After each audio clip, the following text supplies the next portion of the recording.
రైతు మహాసోదరులకు నమస్కారాలండి. మీరు మీ తోట దుక్కిని రెడీ చేసుకుంటున్నారా? మీ మిరప తోట దుక్కిని రెడీ చేసుకోవడానికి సిద్ధంగా ఉన్నారా? అందులో తుంగ గురించి బాధపడుతున్నారా? అయితే ఈ వీడియో మీకోసం అండి. ఒకసారి చూడండి ఈ తుంగ ఎలా చనిపోతూ ఉందో.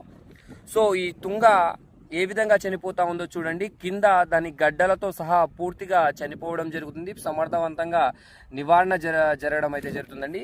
మీరు ఇలా బీడు భూమి మీద ఉన్నప్పుడు, తోట వేయడానికి ఒక 30 నుంచి 40 రోజుల ముందు దశలో ఉన్నప్పుడు సెంప్రా అని ధనుకా కంపెనీ వారి సెంప్రా అనేటువంటి ఈ మందుని పిచికారీ చేసుకున్నట్లయితే ఈ యొక్క తుంగ ఏదైతే ఉందో ఆ తుంగ పూర్తిగా కూడా కింద నుంచి పూర్తిగా చనిపోవడం జరుగుతుంది. సో ఇయాల్టికి ఇది 15 నుంచి 16 రోజులు అవుతుందండి స్ప్రే చేసి ఈ సెంప్రా అనేటువంటి మందు. సో చూసుకోవచ్చు ఏ విధంగా చనిపోతా ఉందో.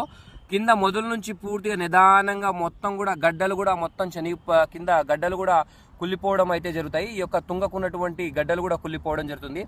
మీరు ఈ యొక్క తుంగ నివారణ చేసుకుందాము అనుకుంటే మీరు తోట దుక్కి రెడీ చేసుకునేటువంటి ముందు దగ్గర 35 నుంచి 40 రోజుల ముందుగానే దీని స్ప్రే అయితే చేసుకోవాలండి. ఇది స్ప్రే చేసిన తర్వాత ఒక 30 రోజుల వరకు మీరు తోట దుక్కినైతే కదిలించకూడదు.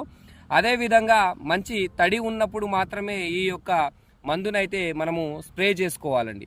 ధనుకా కంపెనీ వారి సెంప్రా అనేటువంటి మందుని స్ప్రే చేసుకున్నట్లయితే అద్భుతంగా తుంగ నివారణ అయితే మనము తోట దుక్కిల్లో, మిరప తోట దుక్కిల్లో కానీ వేరే ఏ దుక్కిల్లో అయినా కానీ ఈ యొక్క బీడు భూముల్లో ఉన్నప్పుడు మాత్రమే ఈ యొక్క సెంప్రా అనే మందుని స్ప్రే చేసుకున్నట్లయితే సమర్థవంతంగా ఈ యొక్క తుంగని నివారణ అయితే చేసుకోవచ్చండి. Thank you.